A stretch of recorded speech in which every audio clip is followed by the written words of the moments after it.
During the summer of 2022, we spent almost 6 weeks in Kazakhstan and Uzbekistan with a short trip to the northern part of Kyrgyzstan as well. Almost 9,000 kilometers later, mostly by train, through the vast steppes of Kazakhstan, the hills of Uzbekistan and the mountains of Kyrgyzstan, we gathered about 300 hours of footage.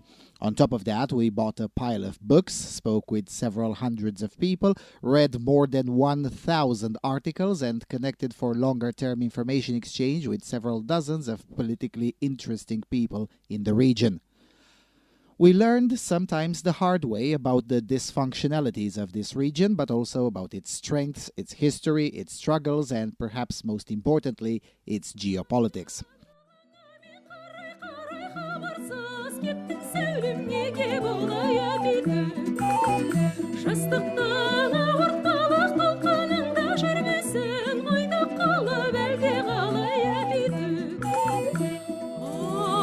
Due to being a reservoir of resources, oftentimes difficult to defend due to its terrain and located at the intersection of Russia and China, Central Asia as a region has always been subjected to external threats, oppression and repression. This is a version of the story of Central Asia.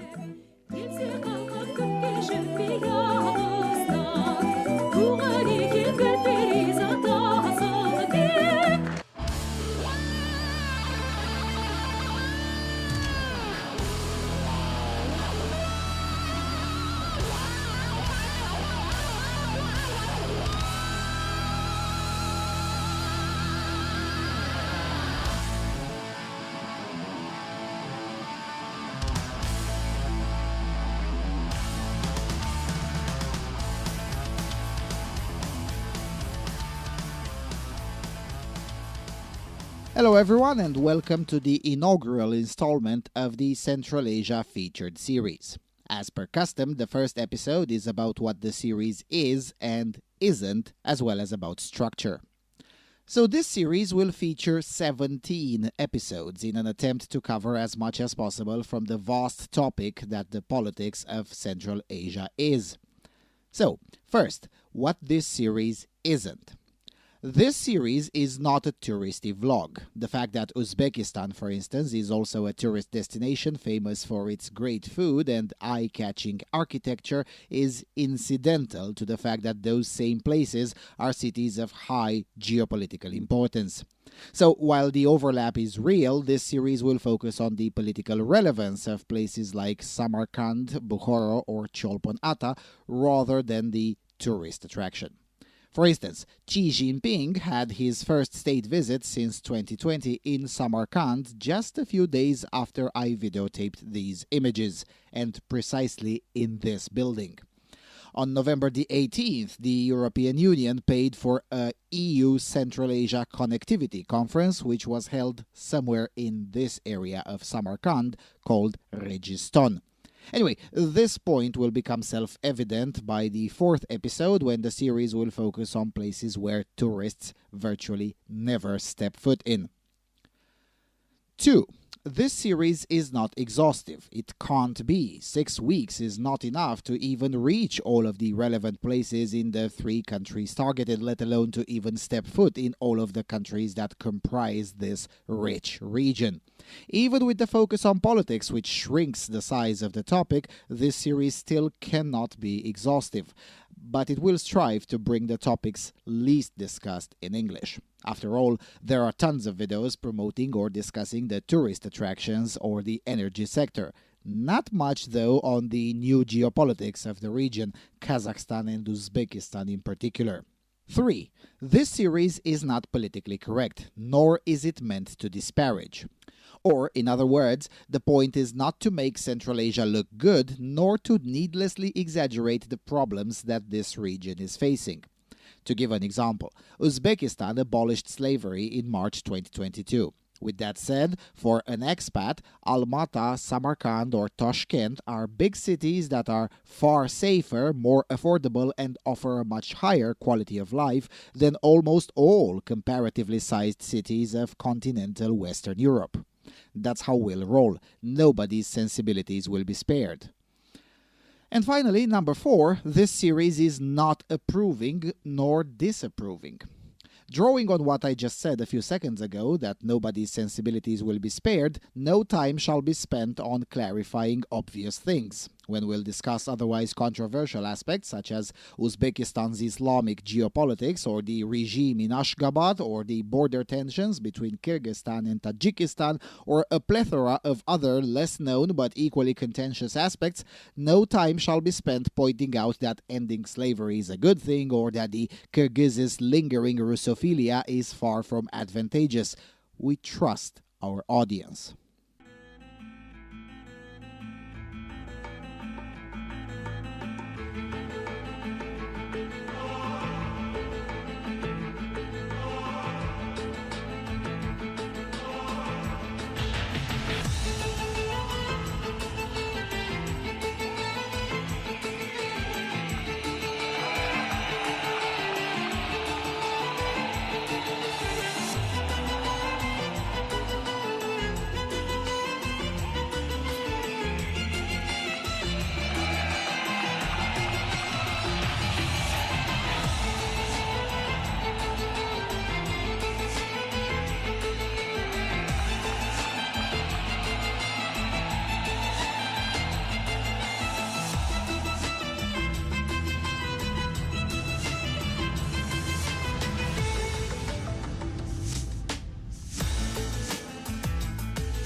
Alright, so as said before, the series will feature 17 episodes. The next episode will be a general overview of the region and some introductory aspects to every country that is politically part of this region, namely Kazakhstan, Uzbekistan, Kyrgyzstan, Tajikistan, and Turkmenistan.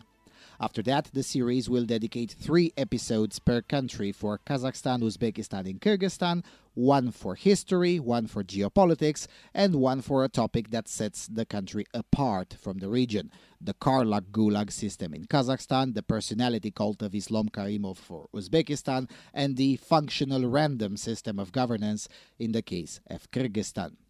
To be fair, in the case of Kyrgyzstan, things are the most complicated because the place is not home to a long civilization and even recent history is full of demonstrable falsehoods and mythology, but more on that when we get there. Then episode 12 will be about the current conflicts that are plaguing the region, with a focus on the Fergana Valley, which brings Kyrgyzstan, Tajikistan, and Uzbekistan into a conflict inherited from the Soviet Union, but which also goes into much deeper, unhealed historical wounds. Episode 13 will be about Turkmenistan, a country that I never visited and which is essentially impossible to visit in a free manner. The way to visit Turkmenistan is identical to visiting North Korea. You get a state handler that you have to pay for, and it's not cheap, and you can travel around the country only where the regime pre-approves. With that said, the geopolitics of Turkmenistan is too juicy not to include in this series. Then in episode 14, we'll focus on Tajikistan, a country which saw its borders shift in recent years as the People's Republic of China quite literally conquered pieces of Tajikistan using financial bullying. Tajikistan is also a full autocracy, but not as closed as Turkmenistan. Episode 15 will then draw from the details presented in this series to explain the contemporary shifting geopolitics of the whole region, with a view to help you get an idea about where this region is heading towards and also just how profound the realignment here really is. Then, at the request of the donors, episode 16 will be about the social life in Central Asia, with comparisons between the countries in the region and the West. This one will, of course, be subjected to some bias, as it relies quite literally on my lived experience. With that said, I have footage to prove what I'm saying, so it should be fine. And finally, again, as per custom on this channel, some conclusions and an epilogue will be in the 17th and final episode of this series. It will take time to make and publish all of the episodes, not so much because of the editing process, which is no simple task either, but because finding the balance between too much information and insufficient information is a process in itself. And given the current year's attention deficit, that balance becomes even more important. Additionally, I still haven't gone through all of the books and articles that are necessary in order to make sure I don't say something monumentally stupid during the series. The last thing I want is for this series to be just another superficial visitor vlog. Of course, there's also the issue of working on this series while I'm doing all the other assignments for this operation, including other trips, lobbying, and so on. The main limitation of this series will be the fact that the time spent in Central Asia was not enough to explore all that was intended. We missed the city of Astana due to the dysfunctional ticketing system of Kazakh railways. We didn't have enough time for the city of Shymkent, and also not enough time for the rural part of Uzbekistan, as well as the cities Khiva, Termez, and Nukus. Now, to be fair, Nukus was outright not available due to the state of emergency in Kyrgyzstan at the time of my presence in the country. So, with all of that in mind, let me take you, dear viewer, through a region that spans over 4 million square kilometers, is home to about 80 million people, and because of its geography and national resources, it is also the biggest area that is hosting an eternal conflict in terms of geopolitics. Everyone wants a piece of Central Asia, and everyone always wanted as soon as it was discovered, and everyone at some point had a piece of it. It's a region whose complicated history is far from settled and whose contemporary history is full of mostly sorrow because, well, it's sandwiched between the Russian problem and the Chinese problem. You won't know everything there is to know about this region by the end of this series, but you will know a lot more than reading the Associated Press. Welcome to Central Asia. Let's explore.